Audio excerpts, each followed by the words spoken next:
benefit of those of you who do not recognize what you are seeing, this is New York. Beautiful from the air, isn't it? Beautiful and exciting. A city of 8 million men and women who live and love and sometimes fight each other to the death to get where they want to go. Only to find out when they get there, it wasn't where they wanted to be at all. This is my building, the Gifford Building.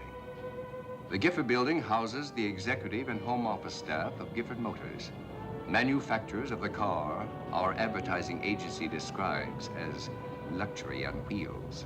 It seems to me that our advertising campaigns are designed to appeal to the snob in everyone. This is the car I manufacture, the Gifford.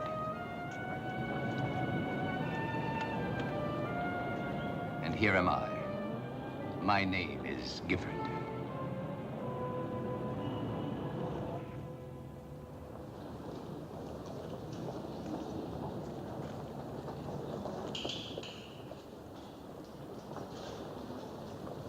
This is the very newest Gifford. As you see, it is a convertible. It has been designed to convert your bank account into our dividends.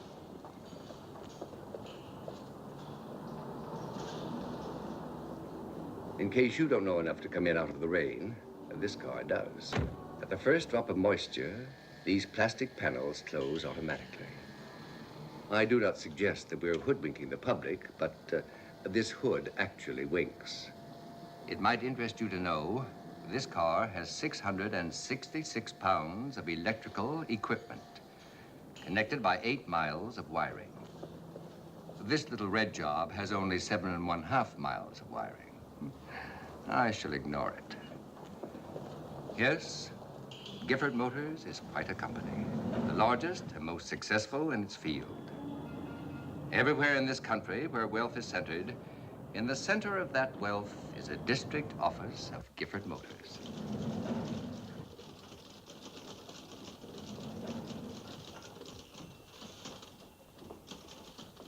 I inherited this highly profitable beehive from my father. He would be proud, I am sure, to hear me say that I have increased his fortune 5 times over. Yes, it's a healthy, busy company. Except in here. This is the office of the late and honestly lamented Philip S. Briggs. As general manager of Gifford Motors, Mr. Briggs' salary was $125,000 yearly, plus an outrageous expense account. He was worth every dollar of it. Nothing on earth could interfere with his devotion to his work, not even his doctor. So now, this chair is empty. I must fill that chair with another man of equal ability.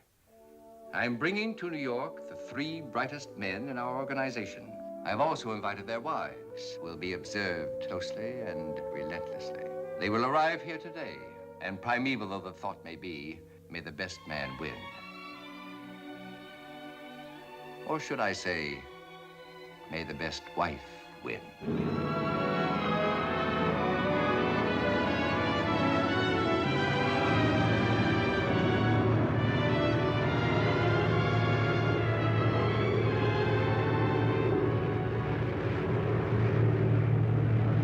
Oh, there's a train. Yeah, it looks about the size of the one I gave Davy for Christmas. Yes. Now that you're in New York, you'll get a chance to play with it.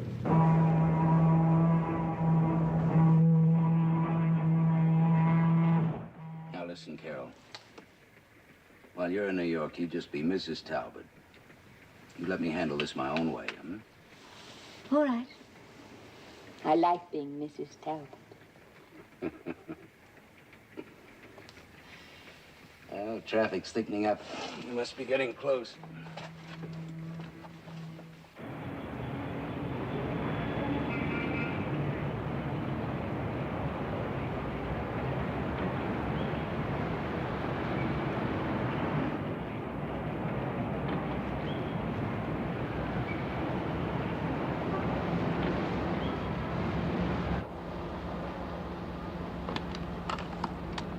I can wait till we get to the hotel. Yes, but you also can't. You better take every opportunity you have to be nice to it. With 5 days of social life in New York, it may talk back to you. No matter what you think, Liz, this isn't social, it's business. One of us is going to get that Briggs job. That's the reason Gifford invited us here, believe me. Have it your own way. I hereby nominate you for the rat race. Please, Liz, remember your promise, won't you? If Gifford knew we were separating... All right. I'll play the loving wife. If I can remember the part. You were pretty good at it when you first started playing it. That was when I was your only wife. Before you decided you preferred to be married to your job. Is it such a crime to work hard, to have some ambition? It means killing yourself, yes. Oh, Liz, I wish you wouldn't make so much of that. So I've got one small ulcer. It'll be over in a month. Mm-hmm. Look, Liz, we're coming back to New York, where we met, where we got married. For 5 days, couldn't we just pretend that...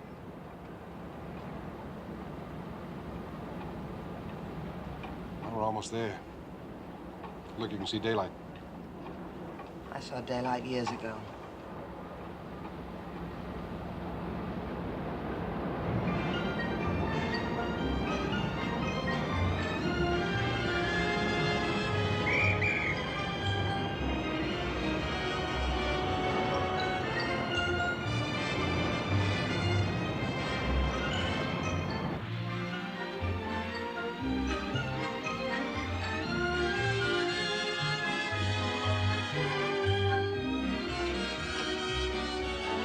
Good day, sir.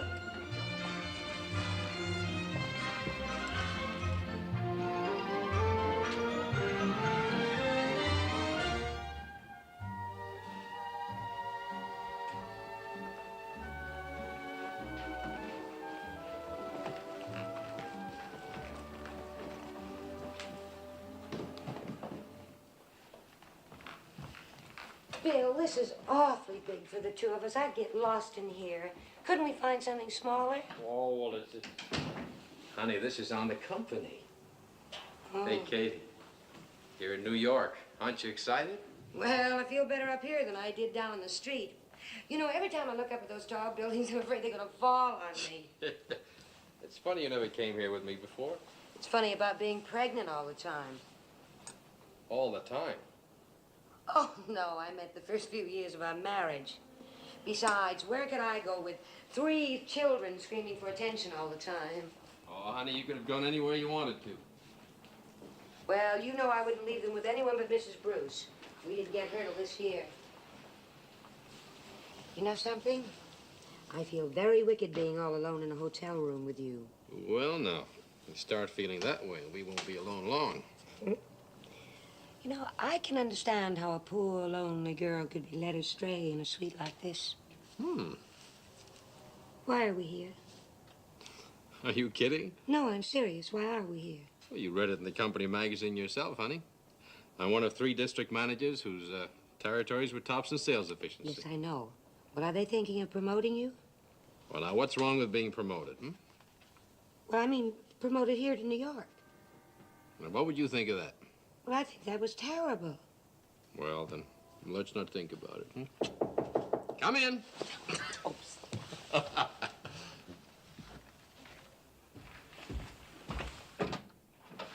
Mr. Baxter? That's right. Flowers for Mrs. Baxter. Oh, thank you.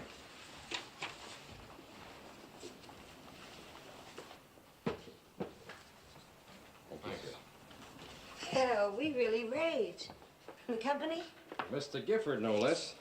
Mr. Gifford hopes Mr. and Mrs. Baxter will have a very pleasant stay in New York as honored guests of the company. We will do everything possible to make this a memorable occasion. Look at the schedule. It's like a timetable.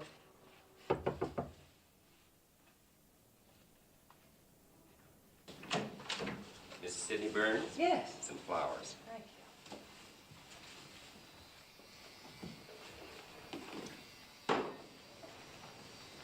There you are. Thank you.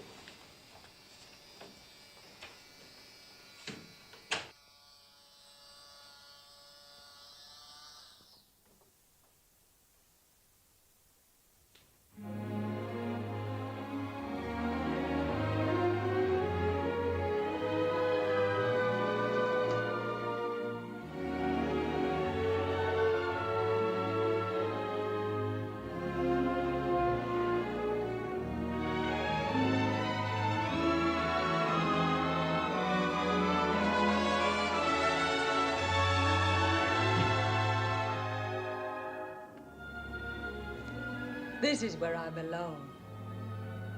You say something, honey? Yes. Come here a minute, Jerry.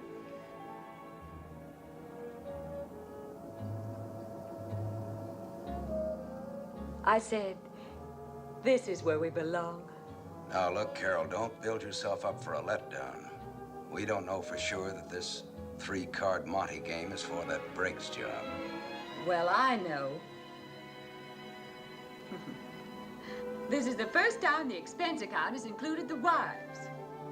They don't make a tycoon out of a man without being sure his wife will qualify as Mrs. Tycoon.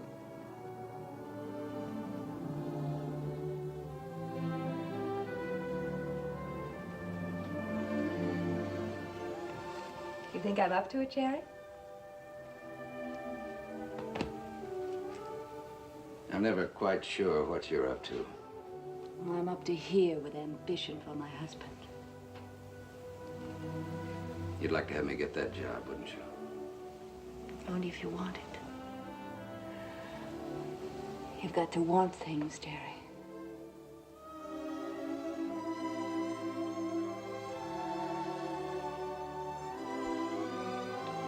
I've got to get dressed. Tonight may be a fashion show, and I don't want to finish last. Valet, please.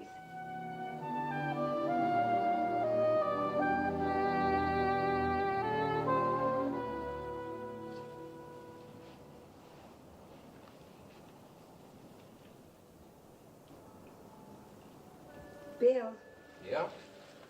I'm just beginning to realize that plane trip upset me. Oh, no, you don't, Katie. You're not backing out of this party. And they want to meet you, Mr. Gifford and all of them. And besides, I didn't bring you to New York to show you off only to bellboys and chambermaids. I like bellboys and chambermaids. Katie, what are you worried about now? Look, this dress. Why, that's your favorite dress. Yes, in Kansas City. Well, what's the matter with Well, it doesn't go with orchids, and it certainly doesn't go with New York. Well, what else have you got? Well, I ought to wear something with a plunging neckline. All right. The only thing I have with a plunging neckline is my nightgown. I used to work with Sid Burns years ago, and He's my best customer. I just sold him a Smith Gifford. I can remember the station wagons were the cheapest model we carried. Let's stay in town for dinner and see if so. Good. I wonder where the waiter is. You're the hardest thing to get at a party is a glass of water. Mr. Gifford, that report I sent you Monday. Now, I realize that this isn't the time or the place. You're correct. This isn't the time or the place. Could I get you a scotch and soda, Mr. Gifford? No thanks, Grove. You're much too valuable a man for that. Oh, Tony. Yes, sir?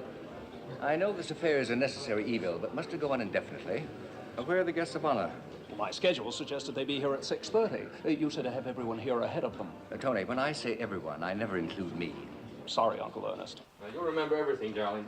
I'll try, Bill. I'll do my very best to impress Mr. Gifford and everybody. That's my girl. And when we get back tonight, and I'm apologizing, I want you to remember that. Oh, everything will be fine. But just remember, one martini, no more. Yes, Bill. And don't say yes, sir, to Mr. Gifford. Just address him as Mr. Gifford. Yes, Mr. Baxter. And don't you worry.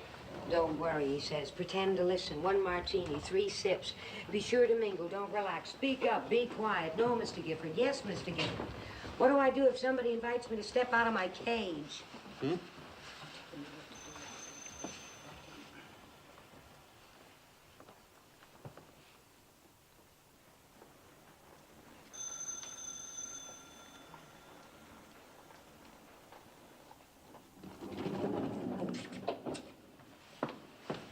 Oh, Jerry, I forgot something. I'll have to go back to the room.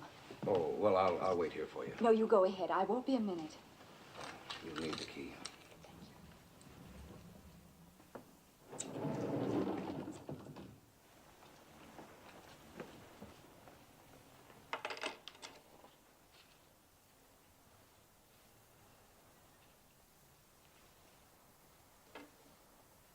Hello, Burns. Good to see you again. I'm Baker, remember? Oh, yes.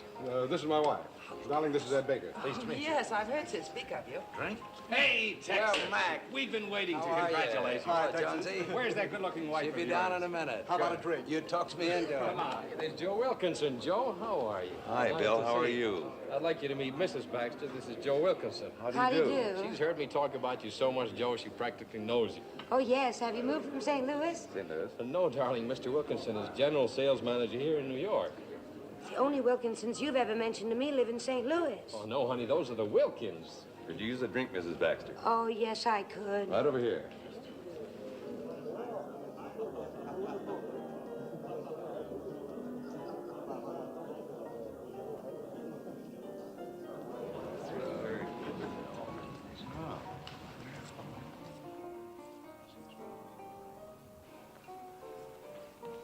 How do you do?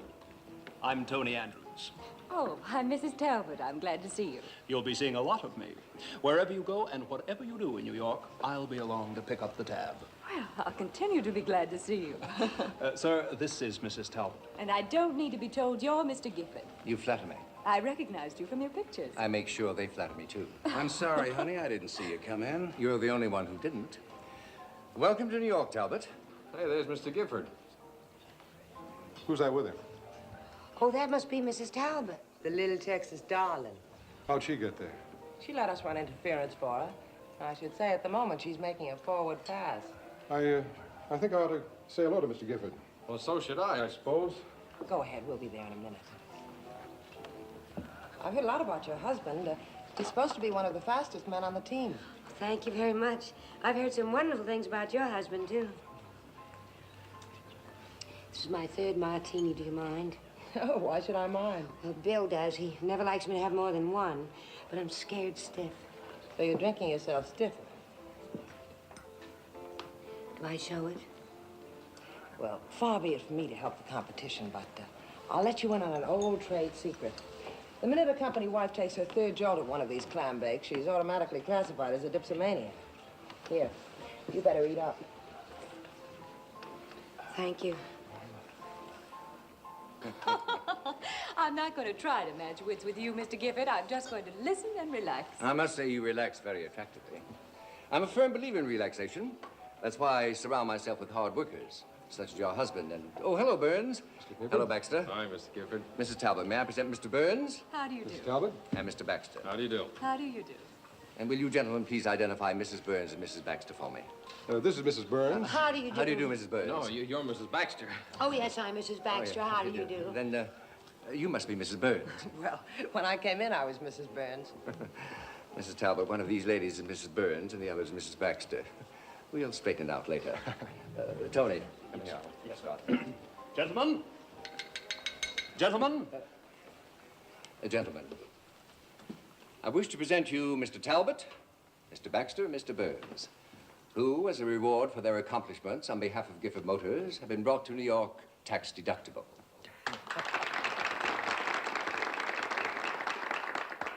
And I wish to present their charming wives, who are also tax deductible and as pretty a set of tax deductions as will pass through the Treasury Department this year. Let me suggest that when we are together, we will have a much better time if you all forget that I am president of our company. I want particularly for you young ladies to enjoy this visit, and that can best be accomplished by your just being yourselves. Thank you. That's just what I mean. Well, that was a very handsome compliment you paid our wives, Mr. Gifford. Thank you. I want to thank you on behalf of the 3rd District. Yes, we enjoyed your speech very much, Mr. Gifford. No one was listening to me, thanks to this uninhibited young beauty. Oh, I'm sorry, sir. Oh, no, not sir. I mean, I'm sorry, Mr. Gifford. Please believe that I welcomed your, shall I say, comment on my speech. I was slightly bored myself. Tell me, is this your first visit to New York? Splendid. You'll have something to tell your children. You have 2, I believe. Oh, 3. And I suppose they're the most wonderful children in the world. I knew you were going to say that. Here, darling. Water. Yes, pinch your nose. Drink from the opposite side of the glass, upside down. That's right.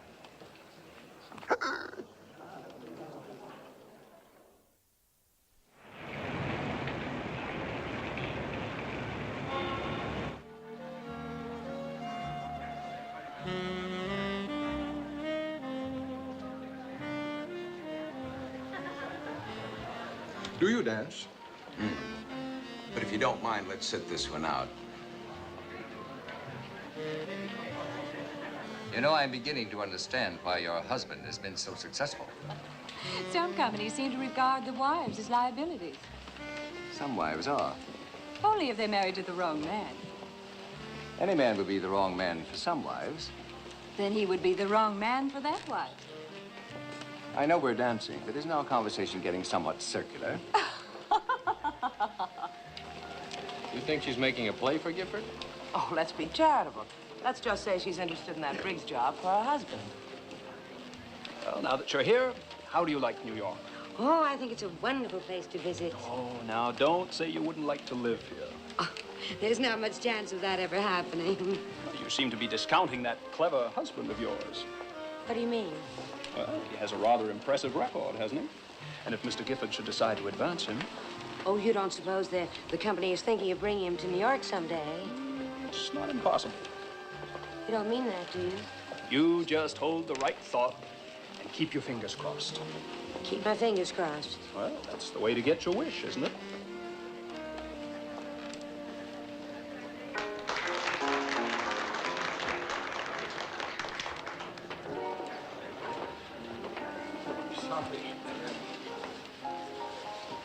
Talbot, your wife dances beautifully. Your wife dances beautifully. Your wife dances beautifully. Bill, to Kansas City. I'm sorry. Oh, but go easy, darling. No, I'm all right. I was just trying to drink with my fingers crossed. Is that a local custom in Kansas City? No, Mr. Gifford. I was just making a wish. Let's hope it comes true. Well, that sort of depends on you. Anything in my power. Well, I just wish you wouldn't give Bill a job in New York. Katie. Really? That's what you're wishing? Well, you see, Mr. Gifford, Katie doesn't know. I didn't tell her. Didn't tell her what, Baxter? Well, I mean, I didn't... What didn't you tell me, Bill? Well, nothing, honey. Let's just skip the whole thing. Did I say something They say, terrible? Mrs. Baxter, that if you tell your wish, it doesn't come true. Of course, that's merely a superstition, but I guess we better let the future take care of Please, it. let's change the subject. My name is Katie Baxter, and I have 3 children, all of whom are much smarter than I am. Excuse me. Katie, No, darling. you stay here, please. Just a minute, Baxter. May I say something? I'm sorry, Mr. Gifford. I think my wife needs me now.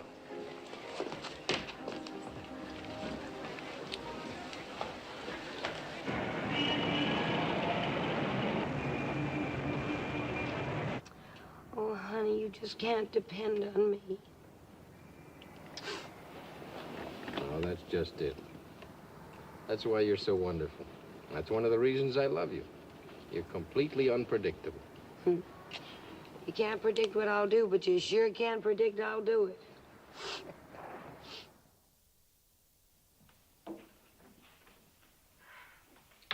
Well, in my opinion, Mrs. Baxter certainly knocked her husband out of the running. I wasn't referring to Mrs. Baxter. Just what does that mean? I saw you working on Gifford tonight. Well, you won't go after the job. You even act as if you didn't want it. Sure I want it. So does Burns, so does Baxter. That's just it. Probably 3 fairly nice guys. Under normal conditions, I'm sure we'd like each other very much. Now we've got to perform for the master. Got to try to catch each other off balance with one smug little show of superiority that'll knock out the other 2. Why, this 3-ring circus? I don't care about the others. I was just trying to prove to Gifford that he wouldn't be making a mistake if he chose you. Carol, you let me prove that. But, darling, don't you see? If I did show him a little attention, it was only to encourage his interest in you for the job. Now listen, I'll get to the top, but I'll get there on what I've got, not what you've got.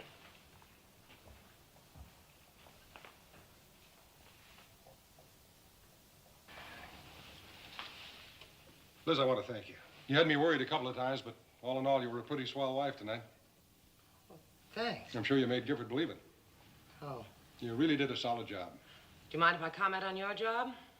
That Gifford seems to be a very sharp cookie, and he might notice that you're trying too hard. Just a little too hard. I'm trying too hard. What about the Talbot woman? You answered your own question. She's a woman. Prime Texas beef, with New York steaks in exactly the right places. What's that got to do with it? You'll find out. Poor Katie Baxter. She just couldn't do anything right.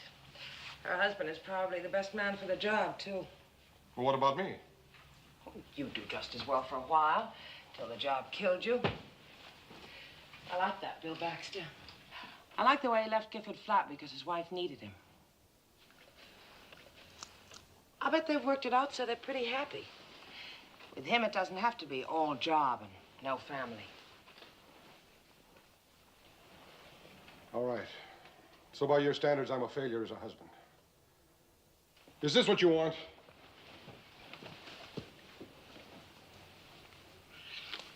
Get away from me. I'm sorry, Liz. So am I.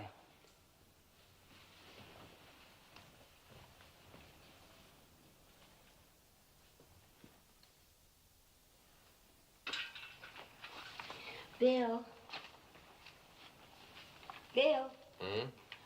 Why was what I said so terrible? Which one? Well, you know, when I said, Mr. Gifford, my wish was that you wouldn't give Bill a job in New York. Well, you know, Katie, it may seem strange to you, but New Yorkers like New York. Yeah. No, it was more than that.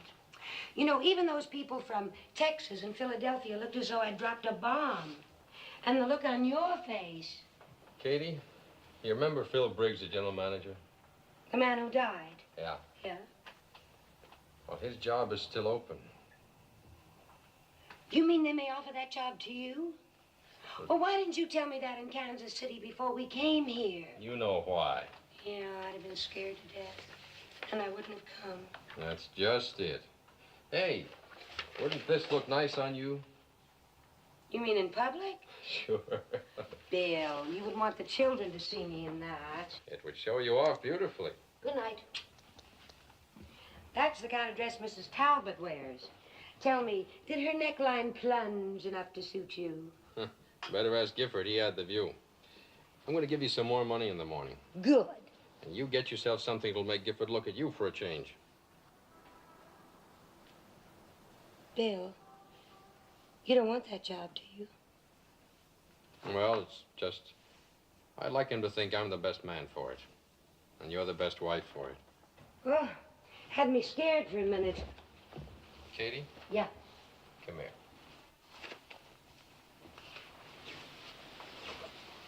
Now, let's get this straight here and now. I don't need the Briggs job to make me happy. But I do need you. Oh, Bill, do you know that's the first time in our lives you've ever said you need me? Just like a play I saw on television. No, 2 plays, the same night. I love you. And I love you.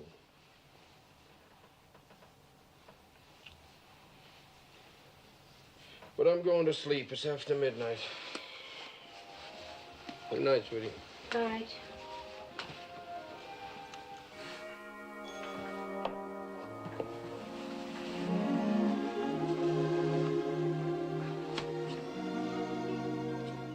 Of course, you're the best man for the job. And I'd like to see Mr. Gifford offer it to you. Oh? But I'm glad you want to stay in Kansas City. Oh.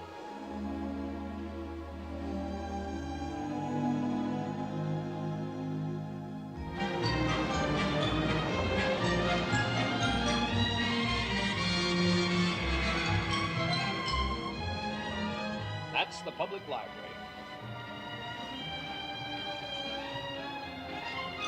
Those lions look superior, don't they?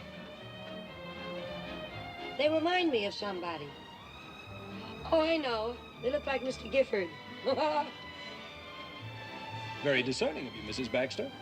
Mr. Gifford has been accused of posing for them. Wasn't it considerate of Mr. Gifford to furnish us with such a tactful and entertaining escort? We wouldn't know about that. Oh, now, please, ladies, I am not worth it. Well, Mrs. Talbot can use you for practice until she gets a chance at that old string bean Gifford again. Don't repeat that to your uncle. Oh, he can tell his uncle as far as I'm concerned. Tell his aunt, too. His uncle happens to be Mr. Gifford. Mr. Andrews, If you get near a river, would you please stop? I'd like to jump in.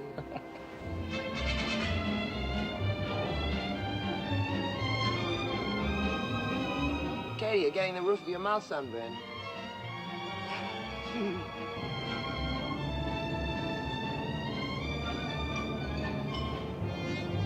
This is the United Nations.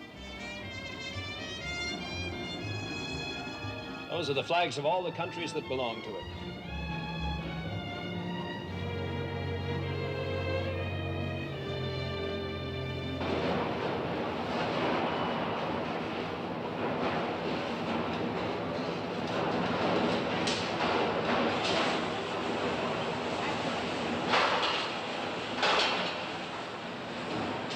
Some of the men have been here ever since the plant opened. My father knew every one of his workers by name. Yes, he used to call me Sid. What's that? I said your father used to call me Sid. Really, Mr. Bird? You should be proud you worked your way up through the plant. Yes, sir, I am. How on earth did you ever stand the noise?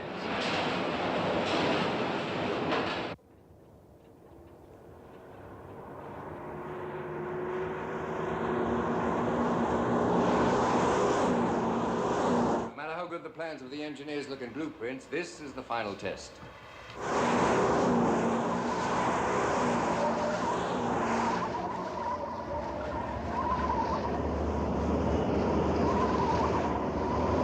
Whenever we brought out a new model, I couldn't get Briggs to listen to what I had to say about it. The only man he wanted to talk to was that test driver. He was a great general manager. I think he was the best informed man I ever met, especially about people. I remember when he came down to Texas, he knew everything about everybody. He even knew that I had a collection of early Colt revolvers. That was his special trick, and he made it pay off handsomely. He called it his particular brand of enterprise. How did it work? Well, he had a huge file pertaining to the various sports and hobbies of men. When he met you, he'd bring up your hobby as though it were his own. His best deal was made with an amateur mountain climber who never knew the Briggs got dizzy if he stood on a thick carpet. You don't approve of the Briggs technique, Baxter? No. In the first place, it's based on deceit. And I don't think that big business is built on personal relationships anymore.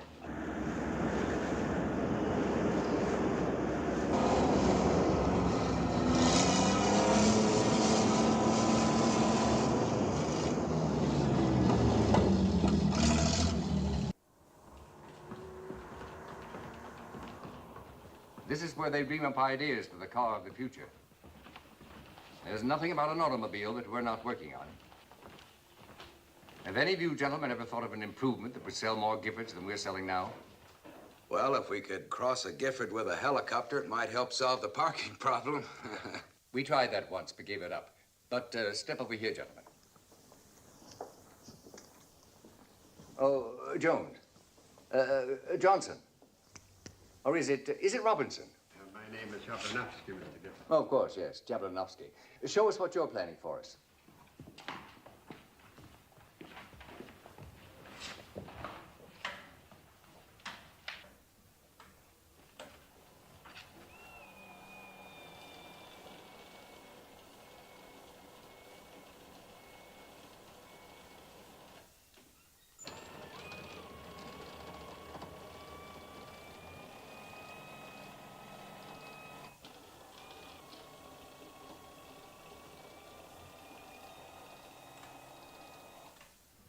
How soon are we going to get that, Mr. Gifford? As soon as we can get the cost down to where it's practical. I could sell 1,000 of those cars a week. Yeah, so could I. That's what I mean, Mr. Gifford. If you have a quality product, you don't have to pretend to be a mountain climber to make a sale. You seem bent on criticizing a man who can defend himself only at a seance. Well, I wasn't criticizing a man. I was criticizing a philosophy. Baxter, just what do you think are the qualifications of an executive? Well, I think the first responsibility of an executive is to operate his company for the benefit of the public. We're talking about a private enterprise. You sound like a public utility.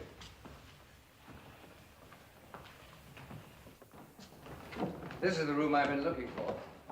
Beautiful color combinations. I can understand why you brought us in here. Not at all. I've been looking for a place to sit down. You haven't had much to say, Talbot. You learn more listening. No, I've heard what Baxter said, what Burns said. Both made a lot of sense to me. I'd go along with both of them. Well, haven't you anything to contribute? Nothing I can be sure would be useful. Suppose you let me be the judge of that.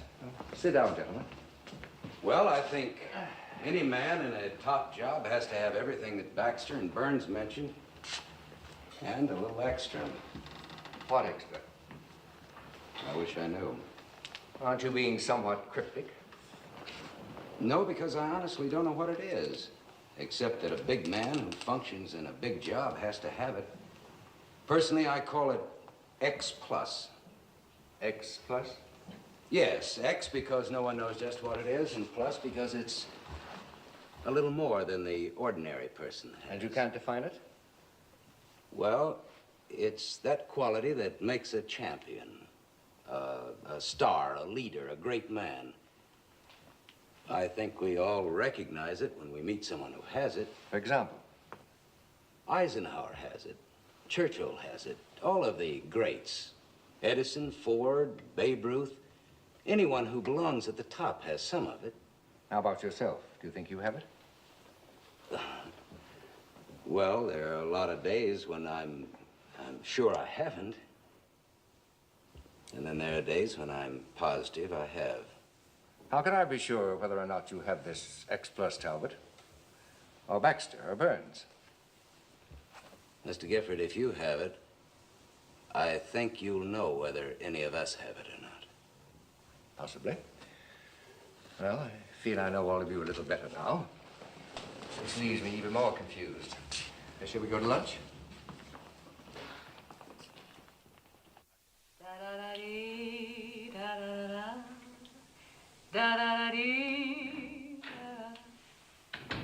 Hi. Hi. How'd you get along with Mr. Gifford? I haven't the slightest idea. You didn't say or do anything to offend him. I wouldn't know. What about the other? Oh, Burns delivered his pat little speech. But Baxter wouldn't guess him. He gave him an argument. I'll bet you made a wonderful impression. You know, I like that Baxter. I like the way he spoke up. Sure would be great to have an honest general manager with guts. That's why you should be general manager. Jerry, I have a confession to make. I fell in love today. How's that? I fell in love today. Desperately. Oh, with that young Mr. Andrews? No. With New York. Oh, Jerry, this is the most fabulous, exciting, thrilling city. Oh, we just have to be here. Oh, this is where all the most important people in the world are. Carol, could it be that you're just a bit of a social climber? Well, if I am, then New York is Mount Everest. Suppose it doesn't work out. It just has to. I wonder what would happen if you had to make a choice between New York and me. Oh, darling, as if there could be any choice. But why can't I have you both? We're on our own for dinner tonight. Tony suggested the Pavillon. You better shave. Pavillon? I never heard of it. You will.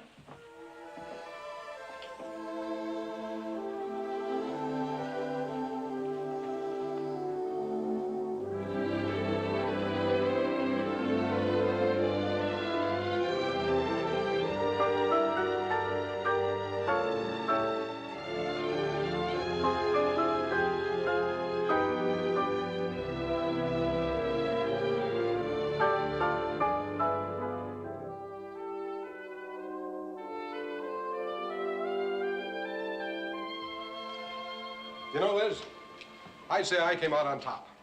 What brings you to this modest conclusion? Well, Baxter reeled off a lot of high-sounding stuff, and all Talbot said was that a general manager ought to be a little better than the next fella. Made it a perfect setup for anybody that could make sense, and Aren't you forgetting about your ulcer?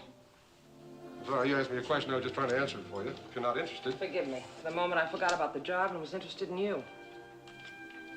You think I'm a conceited heel, don't you? No. Well, I do.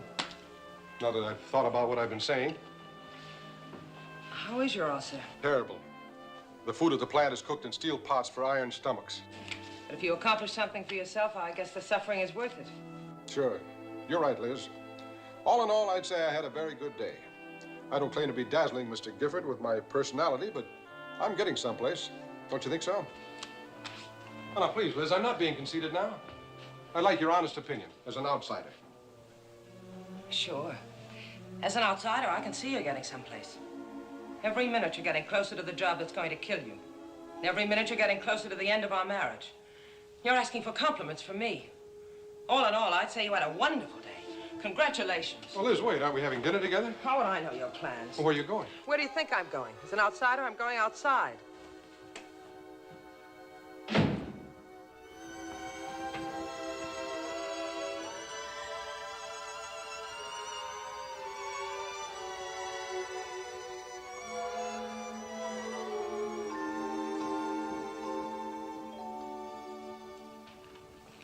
Where did I put the phone?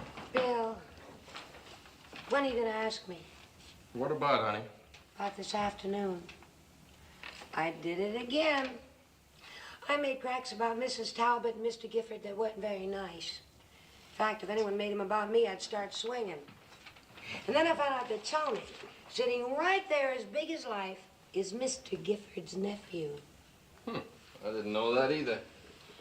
Well, if you wanted Mr. Gifford to think that we're the best couple for the job, I proved to anyone who might have had the slightest doubt that as a candidate for Mrs. General Manager, I am positively not it. Well, darling, compared to me, you're a career diplomat. What'd you do? I spoke my mind. Good. I don't think Mr. Gifford liked what I said. Well, I think that's wonderful. At least he knows I'm no yes man. See? Not wanting the job, you could speak your mind. You could be perfectly honest. And I will bet you that he has more respect for you than he has for any of those other fellows. Yes, dear. And I will bet you... Oh, dear. What? You don't suppose he has so much respect for you he'd make you take the job? Darling, between the two of us, I think we can succeed in failing. Yeah, I think so. What's on the schedule for tonight? Hey, we're on our own. That is wonderful. I have a suggestion. Why don't we have dinner right here in the suite and call up Kansas City and talk to the children? Oh, great. Now, while I order dinner, you put on one of those New York gowns you bought today. Oh, I didn't buy one. But I promise you I will go out tomorrow and really shop for something. Well, you be sure you do. I will. Hey, listen, why don't you go shopping with that Mrs. Burns? She seems to have a pretty sharp eye for clothes. Well, thank you for the suggestion. Oh, that's okay. Now for our big evening. While I order cocktails and a menu sent up, you put on a slinky negligee.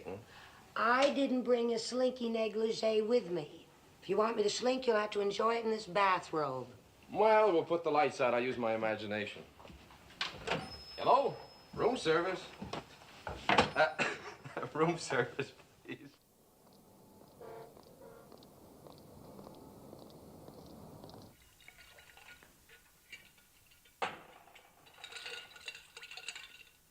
Will you join me, Mother? I have a guest coming. I'm going to wait for him. Oh? And who might that be? Someone I'm very fond of. I haven't seen him for a long time. Mother, that sounds very romantic. No, I'm related to him by marriage. My mother and father's marriage. It's your uncle. He must be coming to see me. He wants to know what I think of the three wives. Well, what did you think of them? Oh, strictly no contest. For a general manager's wife, one of them is so eminently suitable that... Don't mention the name of your choice, Tony. Oh. I don't wish to be prejudiced against her. Ernest, you look just as I remembered you. I hope it's no trouble my dropping in for a cocktail. And I will have a cocktail, Tony. It's no trouble. It's just a bit of a shock. Well, I was coming back from Long Island. While crossing the bridge, I happened to look down and see your house. Thought of you. Wait a minute, Ernest. That look you have. It isn't they came here for cocktails look.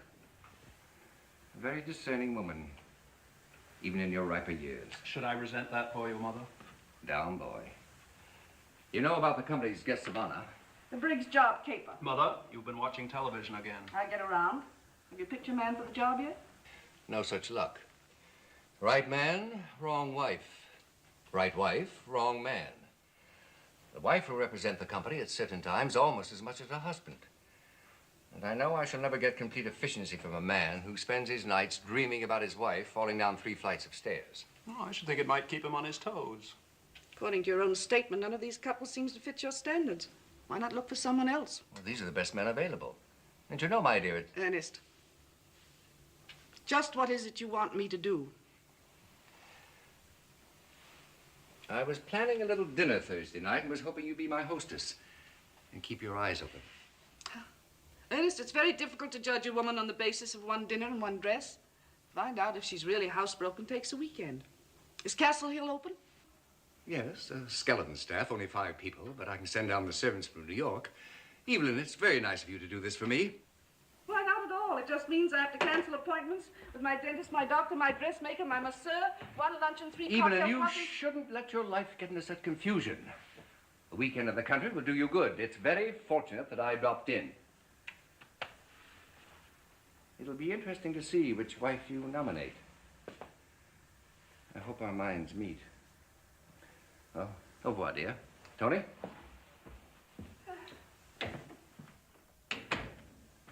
When it comes to women, I'm not sure Ernest thinks with his mind. There's one wife in particular. He seems very much attracted to her. I hope he hasn't reached that age. All men reach that age.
Well, I guess we got the same idea.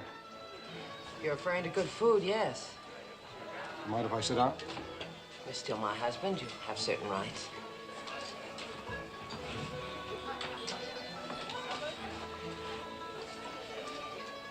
The place hasn't changed much, has it? You haven't seen the menu. On your salary of 12 years ago, we'd be outside with our noses pressed against the window. Everything's gone up since then.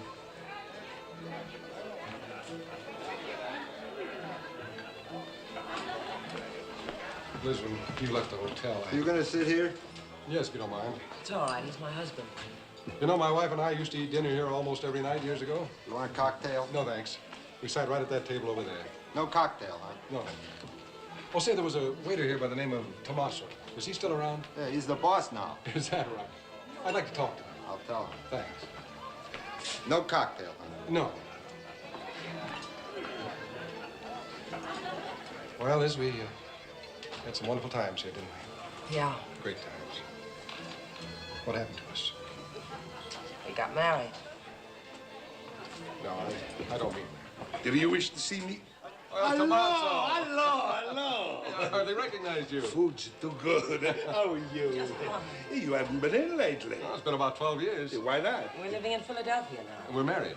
To each other. Well, I remember you was married here, right at that table. We had our wedding dinner there. Liz, have you ordered yet? No. Why don't we have that same dinner tonight? You remember, Tommaso, was $1.25 dinner, red ink included. Sure, same dinner, exact. Right here. $4.50, wine extra. Giovanni, 2 pranzi, un spaghetti, un ravioli, 2 antipasti, uno con doppio di pepperoncini. Okay. Hey, how many kids you got? 2. What's the matter? Yeah, we're not complaining. Maybe this is going to give you ideas. A toast. To love. To love. Ah, here we are. Just like our wedding night. You see? I remember. Double order of peppers for you. Thanks, Tommaso. I'm going to serve you myself now. You take the spaghetti and you take the ravioli. No, Tommaso, it's just the other way around. Of course, that's the matter with me. Coming right up. Sid, you can't eat that. No, I guess you're right. 12 years ago, I could eat it. 12 years ago, I was at the bottom of the ladder and on top of the world. I didn't know when I was well off. You still don't. Liz, I was so miserable and lonely after you left the hotel.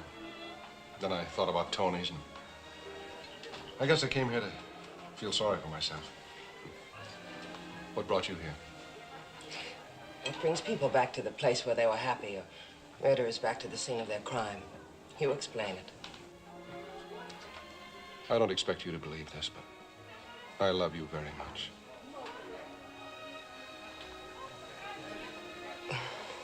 There's something else you love more. Look, if I'd forget all about the Briggs job, if I'd really settle down for some home life, would you give me another chance as a husband? No. Why not? Well, in the first place, that wasn't an offer. It was a question.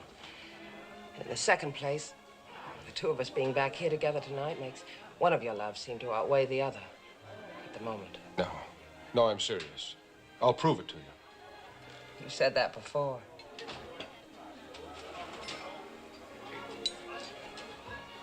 Well, doggone it, this is our wedding dinner anniversary, and I'm going to celebrate it.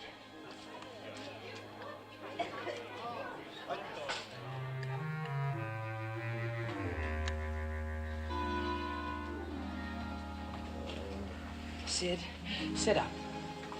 Murder. Just murder. You knew this was going to happen. Why did you have to eat that Italian dynamite? I'm not complaining.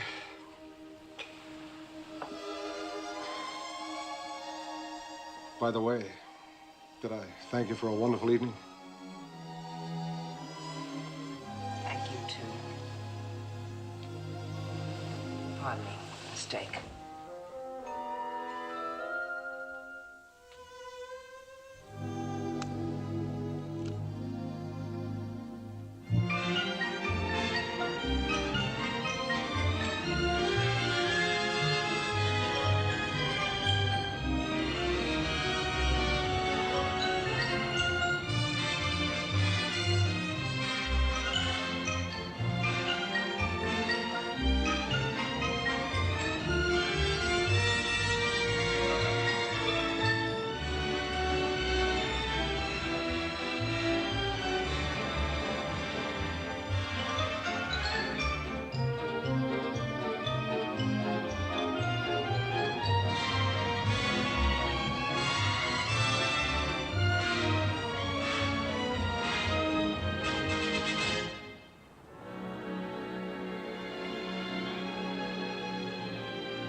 No, I don't know. This is William Baxter of the Gifford Motor Car Company, and I had a message to call a Mr.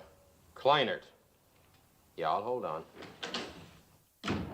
Hi, darling. Hello, sweetie. Where have you been? Shopping.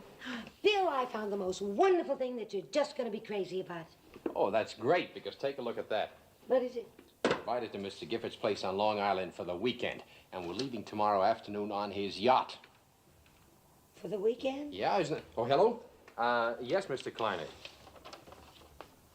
Oh, I see. No, I can come over right away if you like. Will Talbot and Burns be there? I see. No, I'll come right over. Thank you, Mr. Kleinert. Well, what do you know? I have to go over to the advertising agency right away. Is anything wrong? Anything wrong? Honey, this is wonderful. I just tossed out a few suggestions this morning, and now Gifford wants them to go over all the advertising layouts with me. With me, honey. Not Talbot, not Burns, just me. What do you suppose it means? It means that I'm way out in front. It means that I may be the new general manager. Honey, this may be the big break that... Bill, Yes, kid. you do want the Briggs job, don't you? I wouldn't be human if I didn't, honey. It's the top job in the whole organization. Of course I want it.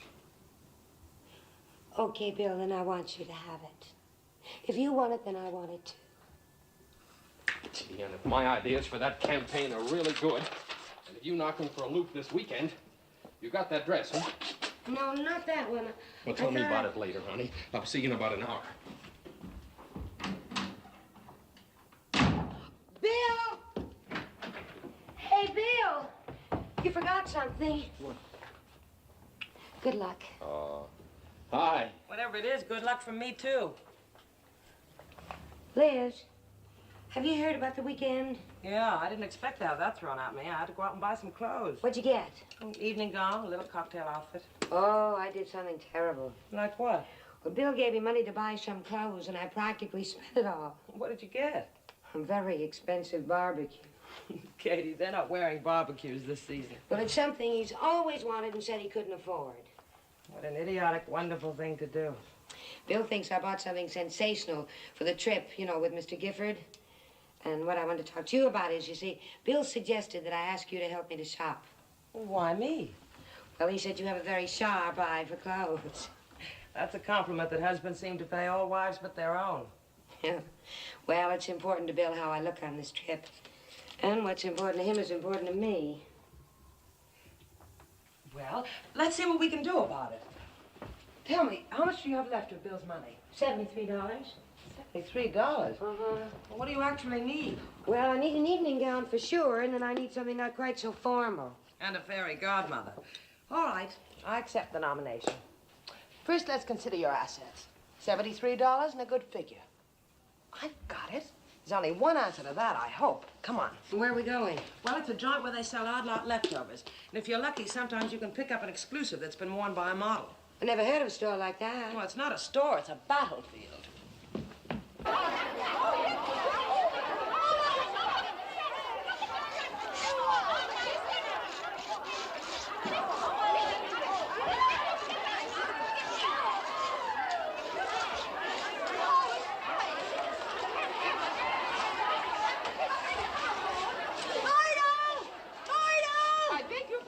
I just took this off the rack. You did, hey? Well, I have my hands on this first. I don't wish to argue with you know Lady, this. I warn you, keep your hands off of this dress. Oh, shut your mouth.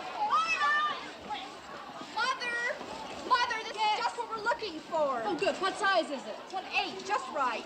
You see the new rack they just brought in? Oh!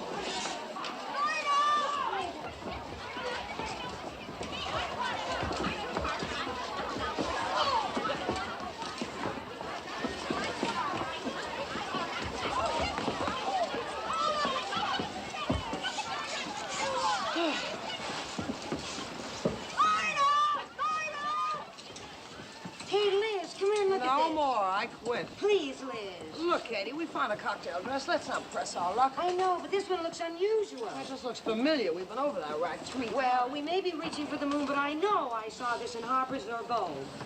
Probably saw it in the comic books. Hey, where'd you get that? On this rack. It's only $59.95. That's a Maurice original. Maurice who? Katie, when the cheapest dress you make is $500, you only need one name. Well, I knew there was something about it. Oh, yes, I remember now. It's something terrible. It's a size 16. Well, buy it and let's get out of here. Well, I'm an 8. It doesn't matter, Katie. Maybe it's a small 16. Go try it on. Oh, okay. Sadie, where's that pink coat? I went out and bought a pink dress to match it. Now I can't find it anywhere. But you can't buy that. That's the dress I wore in here. Oh!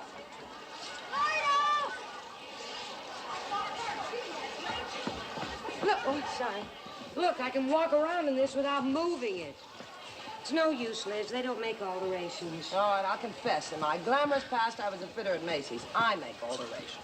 You know, I think you're the most wonderful person I've ever known. Is this where you got your dresses for the weekend party? No. Why not? I haven't got the brains to do this to myself.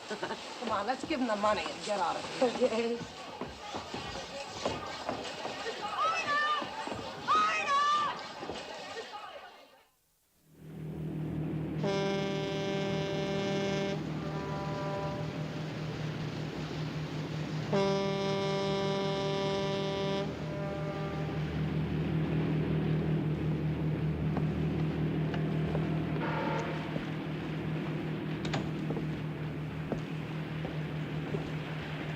I'm feeling a little woozy.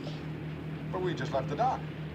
I think I'll go and lie down in that little room downstairs. Katie, sailors don't say downstairs, they say below. I am not what you call a good sailor, so I'm going downstairs.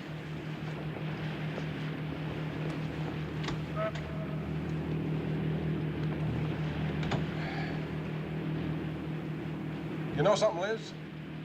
No pain. Good. You had enough the other night to last a month. Yeah. I think the main reason is that I've quit worrying. As far as I'm concerned, that Briggs job can go jump. You still don't believe me, do you? Well, you haven't said anything to Mr. Gifford yet. Well, I don't have to. Just by not trying, I can eliminate myself. That way I won't offend him.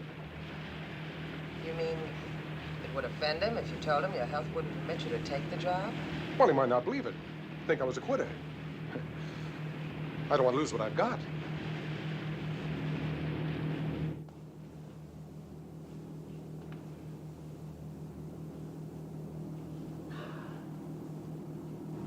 Why, this is as easy as driving a car.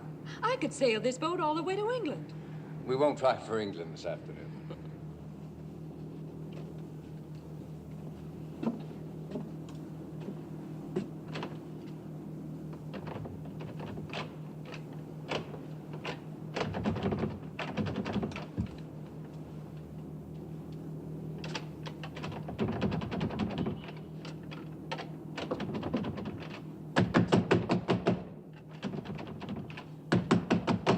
Hey! I'm locked in! Hey, somebody!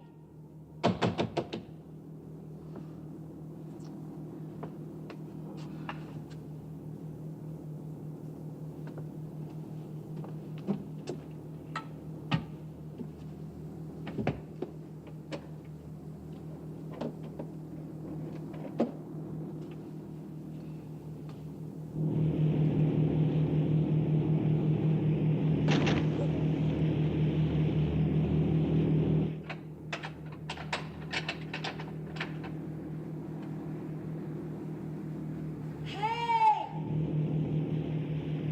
That sounded like Katie. Yeah.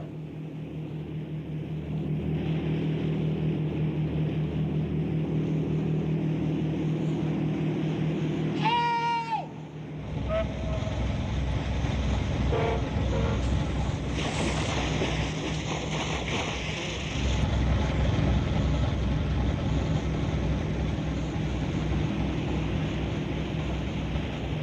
Hey! Somebody! Help! That is Katie. I better go look for her.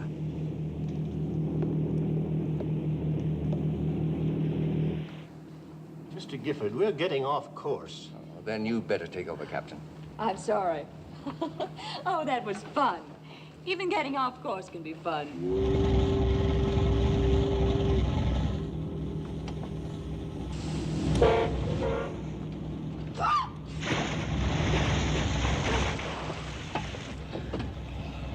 Well, glad you got here before I drowned. You managed to get into more trouble. Must be a very interesting life.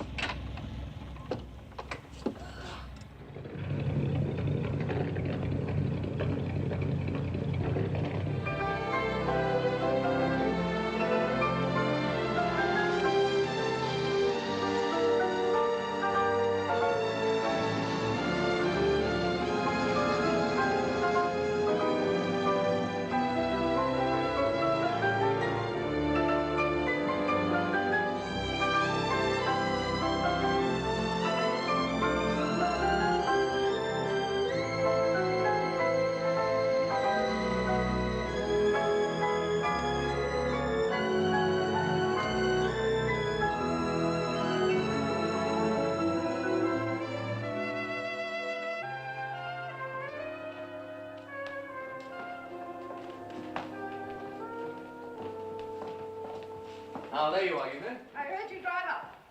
I'm glad you're here. This is your hostess, Mrs. Andrews. My sister, Tony's mother. Ernest, don't explain me. Just introduce me. Mr. and Mrs. Baxter from Kansas City. How do you do? Kansas City. How nice. Mrs. Burns from Philadelphia. I love Philadelphia. How do you do? And Mr. and Mrs. Talbot. How do you do? From Texas, ma'am. Dallas. I knew Texas would speak for itself. I believe we've met. You ladies are not what I expected. I thought you'd be like some Helen Hokinson characters, all girdled and bosomy. You're right about the girdle. I planned some tea for us girls. We dine rather late here. But first, let me show you to your rooms. You must want to freshen up. You gentlemen must want to freshen up, too. I'll show you to the bar.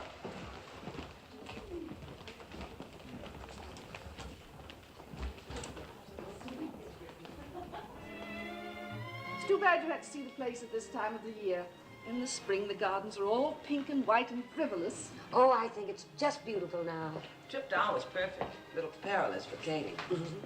Mrs. Baxter, I can't keep my eyes off that dress. Did you bring that from Kansas City? Oh, no, I bought this in New York. Really? Where? You wouldn't believe It's this. a Bonwitano exclusive. Oh, Bonwitz. Well, I didn't get it at Bonwitz. Mrs. Burns knew that. I've been admiring your dress, Mrs. Andrews. Italian, isn't it? Yes. You were just going to tell me. Oh, well, this is a place where they sell dresses that models have worn. You'd be surprised at the What prices. surprises me is you having the courage to do a thing like that. We're all so snobbish about clothes. Mrs. Burns, would you take me there sometime? Mrs. Andrews, you're the most. Oh, what does that mean? Oh, that means you're not a bit like Mr. Gifford. I wonder what's keeping Mrs. Talbot.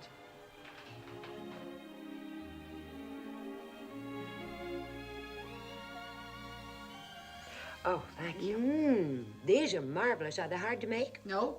You take one good cook and put her in the kitchen. Oh, I'm sorry I'm late, Mrs. Andrews.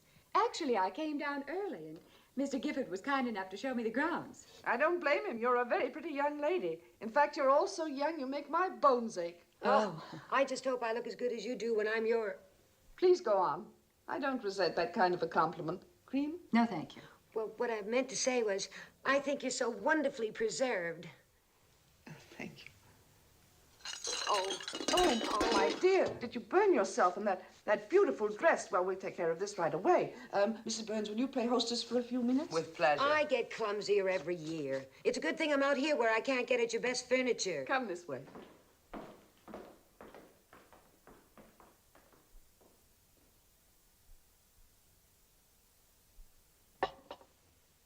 Isn't it a shame that Katie spilled tea on her dress? A shame, but not a surprise. What I meant was, she's upstairs getting chummy with Mr. Gifford's sister. Should that concern us? Well, Mrs. Andrews is an important stockholder. She could have a hand in picking the new general manager. Oh, Mr. Gifford makes his own decisions. Besides, I'm sure we both are aware that we happen to be living in a man's world. You haven't any children, have you, Mrs. Talbot? No. You know, I think if you and Mr. Talbot had children, you might realize that a man like your husband would be working more for his children than for you. And you wouldn't mind that because they'd be your children, too, and you'd know you gave them to him. That's why, Mrs. Talbot, it isn't a man's world. It's a woman's world. Have a cookie, Cookie. Thank you. Thank you, Mary. Do you know something? That robe's never going to be happy on me again. It won't take Mary long to iron out your dress. Gosh, all this trouble and then having to leave your guests. Trouble, it's a relief. I'm always nervous at first with strange people. You're just saying that to make me feel good, because that's the way I am. Oh, I was so nervous that I was going to say or do something wrong. Yes, I sensed that the moment I met you. Not that you were going to do something wrong, but that you were all keyed up trying not to. Nobody would ever believe that you were nervous. I've learned not to show it. You're going to have to learn that as your husband grows more and more successful. You're going to have to learn a great many things. What kind of things? I mean, besides being a charming hostess to strange people, the way you're doing now. Aren't you actually trying to ask what it would be like for you if you were the wife of Gifford Motors' general manager? Yes. Well, in the first place, as your husband becomes more important to his company, he'll have to give it more of his time and attention. That's at your expense, of course. And you must convince him you're perfectly content. Oh, but I'm used to being alone. You know, Bill travels a lot as the district manager. Then, of course, I have the children. They're growing up. You wouldn't have so much time for the children. You'd have social obligations. You'd have to be saying nice things you didn't mean to people who didn't believe you. And at all times conduct yourself with a poise and dignity Expect it from the wife of so important a man, even if you felt like kicking up your heels and screaming. I know. Years ago, I served my time as the wife of the general manager of Gifford Motors. I'm not trying to discourage you. I'm trying to prepare you to face the future with some idea of what it's all about. Well, I'd better get back to the other guests. You won't have to wait long for your dress. Well, thank you for everything, and especially for telling me what the general manager's wife has to do.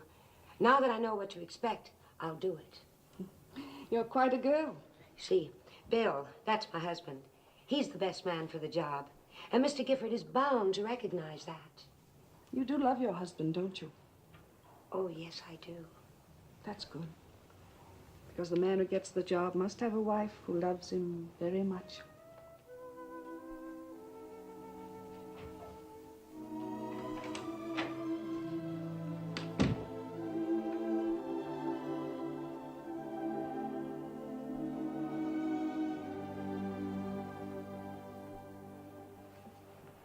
Everything on this wall was shot by my grandfather.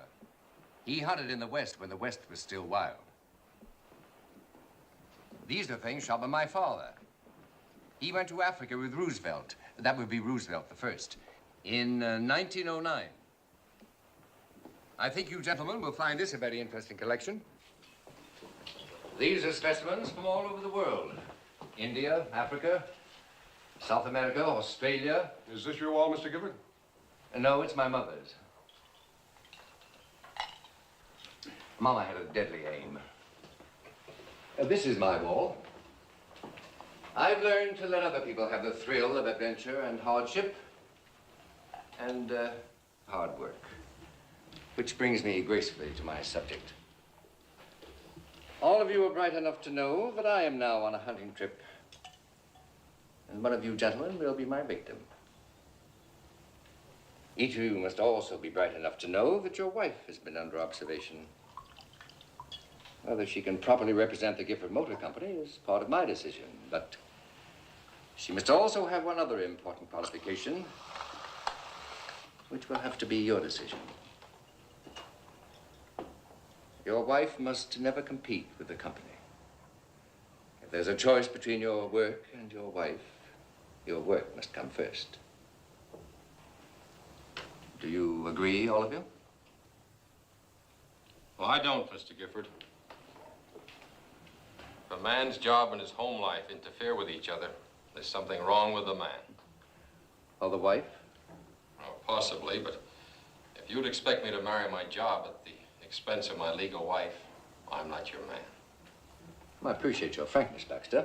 How about you, Talbot? Mr. Gifford, I didn't come here to ask for this job. I'm not asking for it now. Mrs. Talbot and I were invited to New York so you could look us over. You've been looking us over. You mentioned a certain condition for this job. I have one, too. Regardless of Mrs. Talbot, if I don't qualify for this job personally, then I don't want it. Burns, under the conditions I've outlined, do you think you could handle this job? Handle it? Mr. Gifford, I'd give my eye teeth for the chance. Ernest, aren't you men dressing for dinner? Of course. We dine at 8. You'll have my decision after dinner. Gentlemen? We're going to serve cocktails. I hope we'll be down in about half an hour. We have an excellent cook.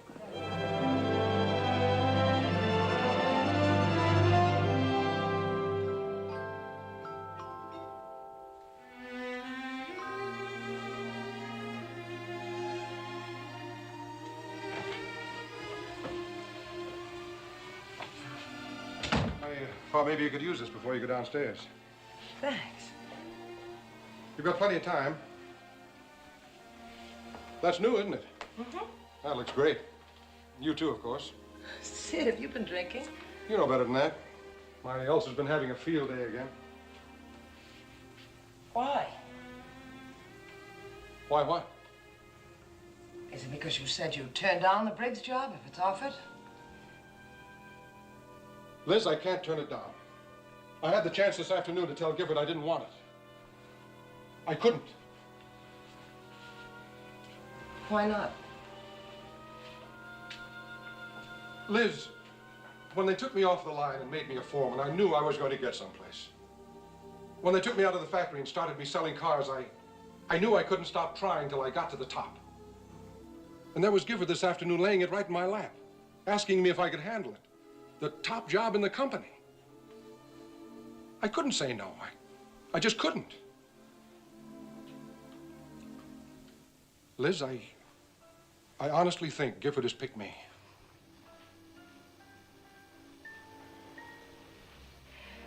Well, congratulations. You're getting the one and only thing you want. No. No, Liz, that's not true. If I lose you and the kids, I lose everything that really matters to me. I know that. I try to do something about it, but something just keeps pushing me on. Can't you see, Liz? Yes, I see. Baxter said one thing today that makes sense. He said that a man's job and his home life ought to be separate. One shouldn't interfere with the other. I could make it like that with us, Liz. Baxter could make it that way. Not you. No, I guess not. All right, I'll go see Gifford right now and tell him I don't want it. No.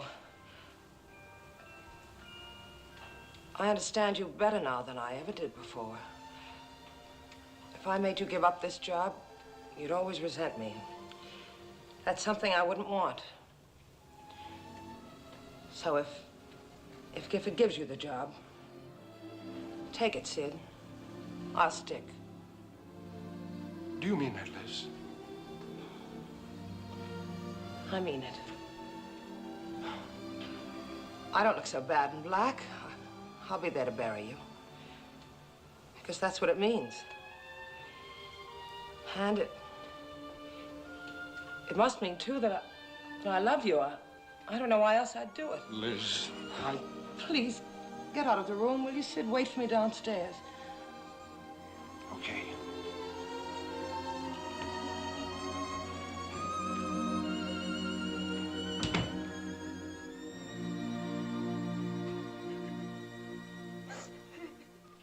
Hey, Katie, darling, I've got to shave. Come on, aren't you ready yet? Just about. Close your eyes. Okay, come out, wherever you are.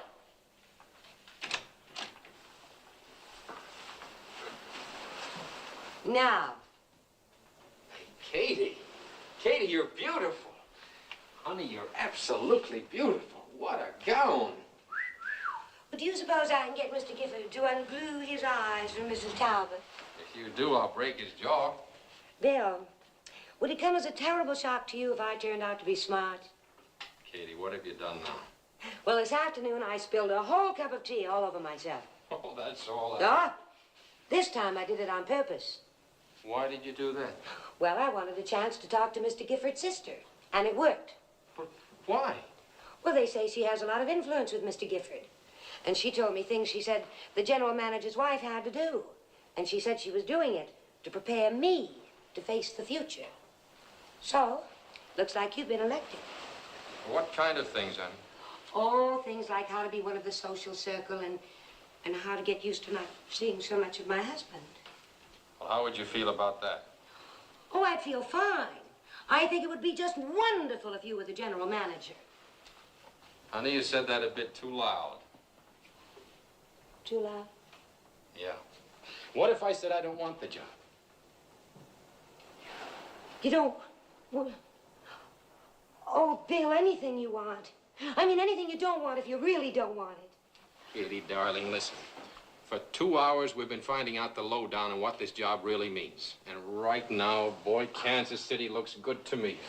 Oh, I've never been so homesick for any place in my whole life. Well, I've got to get ready.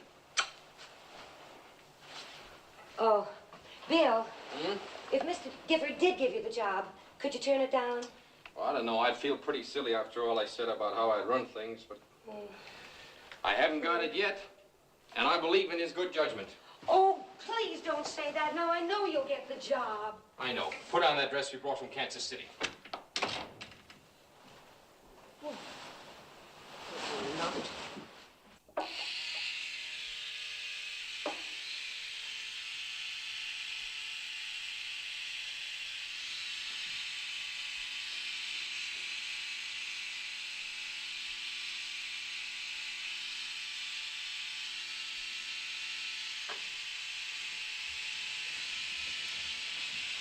He must have said something. What? I said he must have said something. Oh, same thing he's been saying ever since we got to New York. He likes to watch people squirm.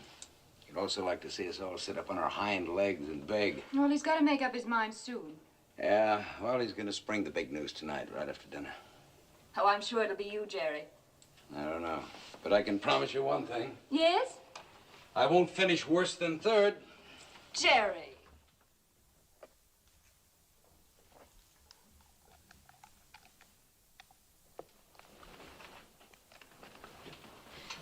Jerry, do you mind if I go down ahead of you? I need a cocktail. No, go right ahead.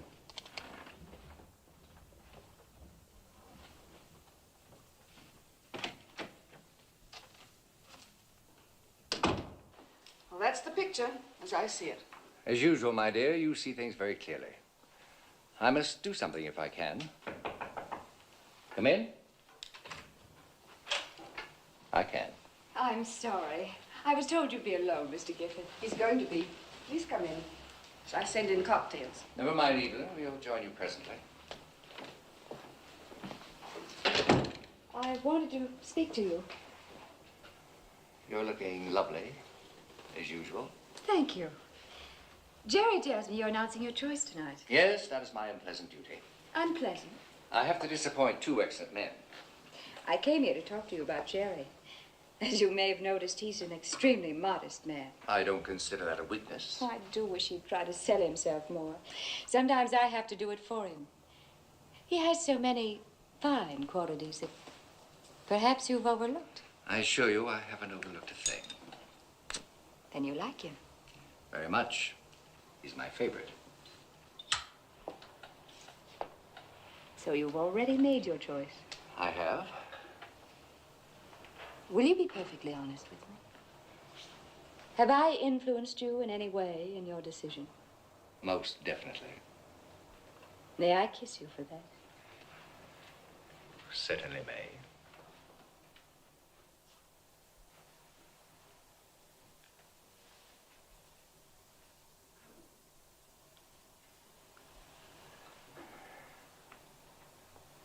I'm very grateful to you, Mr. Gifford. And I'm sure there'll be many opportunities for me to prove that to you. But why should you be grateful to me? Because you told me you'd selected Jerry.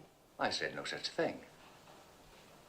But you led me to believe I'm that... sorry, Mrs. Talbot. You led yourself to believe. You said Jerry was your favorite. He is. Then why aren't you giving him the job?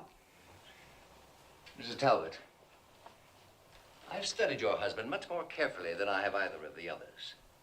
In spite of his great talent, he has a certain handicap, and this handicap will not permit him to give his best to his work. What handicap? The fact that he won't try to sell himself, that he isn't aggressive enough? I don't wish to be too specific. Except to say definitely that Jerry is out. I'm sorry. Thank you for telling me, Mr. Gifford.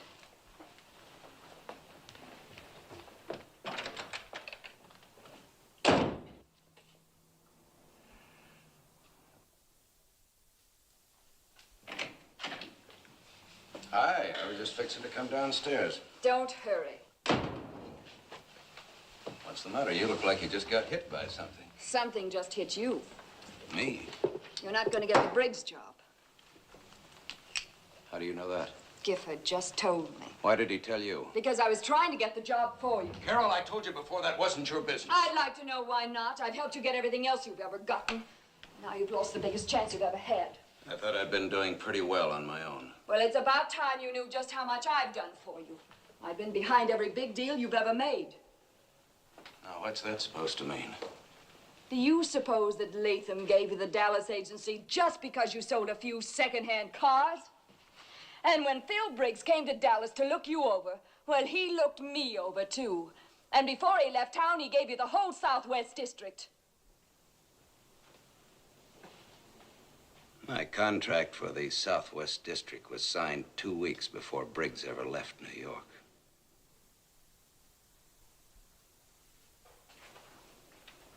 So your hospitality to Mr. Briggs was just a little wasted. I don't believe you. Briggs must have had quite a laugh at you. And at me. Well, thank God Gifford is too big a man to make that kind of a deal.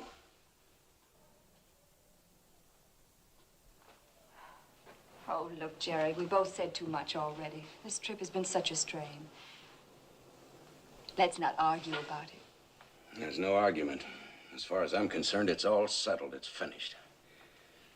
I've been trying for a long time to save this marriage. Now I realize there was nothing worth saving. You can mean it. Better start packing. I'll tell the others you're not coming down to dinner.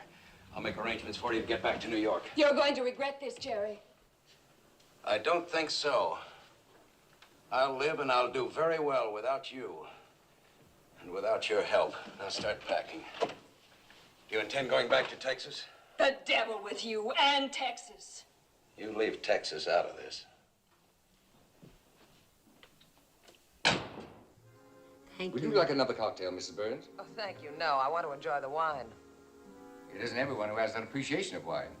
Well, that's quite a creation you're wearing, Mrs. Baxter. Thank you very much. Ah, there you are, Talbot, at last. Greetings. We're well into our drinks. Will Mrs. Talbot be down soon? No, I'm sorry to have to tell you she's gone back to New York. She's not feeling well. I do hope it isn't anything serious. No, it's nothing to worry about. She has a special medicine, but unfortunately, she left it at the hotel. Will she return? No. Tony. Yes, sir? Tony, remind me to send flowers to Mrs. Talbot in the morning. That won't be necessary, Mr. Gifford. No? I guess it won't. Thank you. To a long and happy life.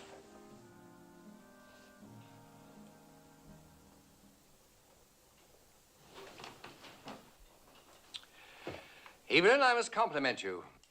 That was an excellent mousse. Isn't anyone else going to try the dessert? Oh, I couldn't eat another bite. I'm sure it's delicious, but... I'm on a kind of diet. I'm not too hungry. Except for my sadistic brother, no one at this table has touched one bite of food since we sat down. Well, I have, Mother. And I can assure all of you the dinner was delicious. Ernest, you've given us a very bad hour. Why not make the announcement and get it over with? Very well. I'd like, if I may, to begin with a slight resume of the three gentlemen involved. Baxter, Burns, Talbot.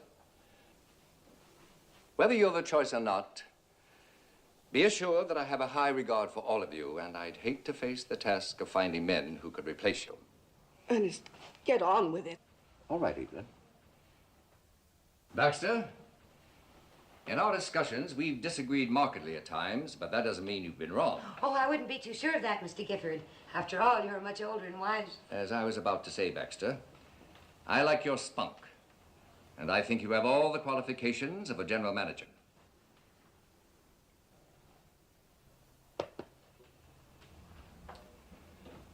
Burns, you're the type of man a company can point to with pride. Up from the ranks and mastering every job we've given you. I'm sure you can do the same thing with the most important job in the company.